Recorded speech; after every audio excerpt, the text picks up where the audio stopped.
जय हिंद साथियों, 10th board परीक्षा 2026 के लिए विज्ञान का VVI ऑब्जेक्टिव आपके सामने लाया हूं, जो कि आपके बोर्ड एग्जाम 2026 के लिए बहुत ही इंपॉर्टेंट है। सारे के सारे प्रीवियस ईयर क्वेश्चन है, आपके बोर्ड एग्जाम में बार बार पूछे गए हैं। तो चलते हैं बिना देरी किए अपने पहले नंबर क्वेश्चन की ओर। पहला क्वेश्चन है हम लोगों का, धोबिया सोडा का रासायनिक सूत्र है। पूछ रहा है कि धोबिया सोडा का रासायनिक सूत्र क्या है। तो धोबिया सोडा का रासायनिक सूत्र Na2CO3.10H2O, Na2CO3.10H2O, 10H2O धोबिया सोडा। आप लोगों से क्वेश्चन पूछ रहा हूँ कि NaHCO3 किसका रासायनिक सूत्र है। NaHCO3 किसका रासायनिक सूत्र है, आप लोगों को कमेंट में बताना है। अगला क्वेश्चन है हम लोगों का, निम्न में से कौन पर्यावरण अनुकूलन नहीं है। निम्न में से कौन पर्यावरण अनुकूलन नहीं है दोस्तों। तो मोटरसाइकिल चलाना पर्यावरण अनुकूलन नहीं है। आंसर हो जाएगा सी, राइट आंसर हो जाएगा 2 का। अगला क्वेश्चन है 3 नंबर में, निम्न में से किस धातु का गलनांक सबसे कम होता है। पूछ रहा है कि निम्न में से किस धातु का गलनांक सबसे कम होता है दोस्तों। तो सोडियम का गलनांक सबसे कम होता है। किसका गलनांक सबसे कम होता है, सोडियम Na का। आप लोगों से क्वेश्चन पूछ रहा हूँ छोटा सा कि सोडियम का परमाणु संख्या कितना होता है, आप लोगों को कमेंट में बताना है। सोडियम का परमाणु संख्या कितना होता है। अगला क्वेश्चन है हम लोगों का, कौन सा अधातु कमरे के तापमान पर तरल अवस्था में पाया जाता है। कौन अधातु कमरे के तापमान पर तरल अवस्था में पाया जाता है दोस्तों। तो पारा मरकरी। कौन, पारा मरकरी जिसे कहते हैं।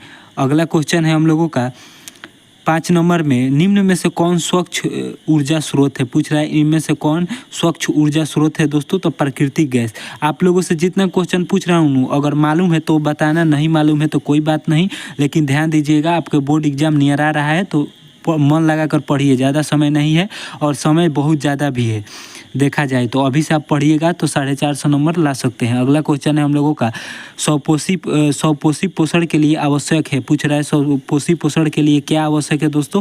तो पर्ण, हरित, सूर्य का प्रकाश, CO2, कार्बन डाइऑक्साइड, इनमें से सभी। डी राइट आंसर हो जाएगा।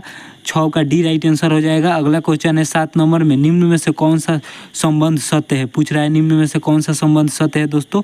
तो V बराबर IR, V बराबर IR संबंध सत्य है। सी राइट आंसर हो जाएगा। अगला क्वेश्चन है हम लोगों का 8 नंबर में, निम्न में से कौन एकलंगी पुष्प है। पूछ रहा है निम्न में से कौन एकलंगी पुष्प है दोस्तों। तो पपीता का पुष्प, पपीता का पुष्प एकलिंगी है। सी राइट आंसर हो जाएगा। अंत में आप लोगों को बताना है कि आप लोगों का कितना क्वेश्चन सही हुआ है। अगला क्वेश्चन है 9 नंबर में हम लोगों का, निम्न में से कौन एक उभयलिंगी जंतु है। तो केंचुआ उभयलिंगी जंतु है दोस्तों। ए राइट आंसर हो जाएगा 9 का। अगला क्वेश्चन है 10 नंबर में, पादपों में पाए जाने वाले वृद्धि हार्मोन निम्न में से कौन सा है। पादपों में पाए जाने वाले वृद्धि हार्मोन कौन कौन होता है दोस्तों। तो जिब्रेलिन, ऑक्जिन भी होता है, ऑक्जिन होता है, ऑक्जिन होता है, जिब्रेलिन होता है। तो इसमें जिब्रेलिन ऑप्शन में दिया है सिर्फ, तो जिब्रेलिन आंसर हो जाएगा। ए राइट आंसर हो जाएगा 10 का। अगला क्वेश्चन है हम लोगों का, कौन सा हाइड्रोकार्बन सबसे तरल यौगिक है। पूछ रहा है कौन सा हाइड्रोकार्बन सबसे तरल यौगिक है दोस्तों। तो मीथेन। ए राइट आंसर हो जाएगा 11 का। अगला क्वेश्चन है हम लोगों का 12 नंबर में, संगमरमर का रासायनिक सूत्र क्या है। पूछ रहा है संगमरमर का रासायनिक सूत्र क्या है दोस्तों। तो COCO3, COCO3 सी राइट आंसर हो जाएगा। अगला क्वेश्चन है 13 नंबर में, किसी अंतरिक्ष यात्री को आकाश कैसे प्रतीत होता है। इस क्वेश्चन का आंसर आप लोगों को कमेंट में बताना है। 13 नंबर का, 13 का आंसर आपको कमेंट में बताना है। अगला क्वेश्चन है हम लोगों का 14 नंबर में, मेरुरज्जु निकलता है। पूछ रहा है मेरुरज्जु कहाँ से निकलता है दोस्तों। तो मेरुरज्जु मेंडुला से निकलता है। कहाँ से निकलता है, मेंडुला से निकलता है। डी राइट आंसर हो जाएगा 14 का। अगला क्वेश्चन है हम लोगों का 15 नंबर में, अतिभारण के समय विद्युत परिपथ में विद्युत धारा का मान क्या होता है। पूछ रहा है कि अतिभारण के समय विद्युत परिपथ में विद्युत धारा का मान क्या होता है दोस्तों। तो बहुत अधिक बढ़ जाता है। क्या होता है, बढ़ जाता है। अगला क्वेश्चन है हम लोगों का 16 नंबर में, किसी कोष में इलेक्ट्रॉनों की अधिकतम संख्या कितनी होती है। पूछ रहा है किसी कोष में इलेक्ट्रॉनों की अधिकतम संख्या कितनी होती है। तो 2n² होता है। सबसे अधिकतम संख्या किसी कोष में इलेक्ट्रॉनों का सबसे अधिकतम संख्या कितना होता है, 2n²। अगला क्वेश्चन है हम लोगों का 17 नंबर में, ओजोन परत किस हानिकारक विकिरण से पृथ्वी को सुरक्षा प्रदान करती है। ओजोन परत किस हानिकारक विकिरण से पृथ्वी को सुरक्षा प्रदान करती है दोस्तों।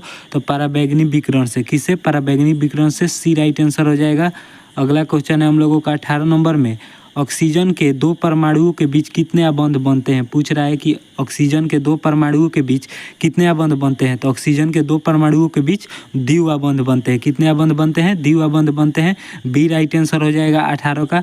अगला क्वेश्चन है हम लोगों का 19 नंबर में, हमारे शरीर का पीएच परस किसके बीच कार्य करता है। तो 7.0 से 7.8 के बीच कार्य करता है। आप लोगों से क्वेश्चन पूछ रहा हूँ कि क्षारीय विलयन का पीएच मान कितना होता है, कमेंट में ज़रूर बताइएगा। क्षारीय विलयन का पीएच मान कितना होता है, कमेंट में ज़रूर बताइएगा। अगला क्वेश्चन है हम लोगों का 20 नंबर में, नेत्र में प्रवेश करने वाली प्रकाश किरणों का अधिकांश अपवर्तन कहाँ होता है। तो कार्निया के बाहरी पृष्ठ पर होता है। कहाँ होता है? कार्निया के बाहरी पृष्ठ पर होता है।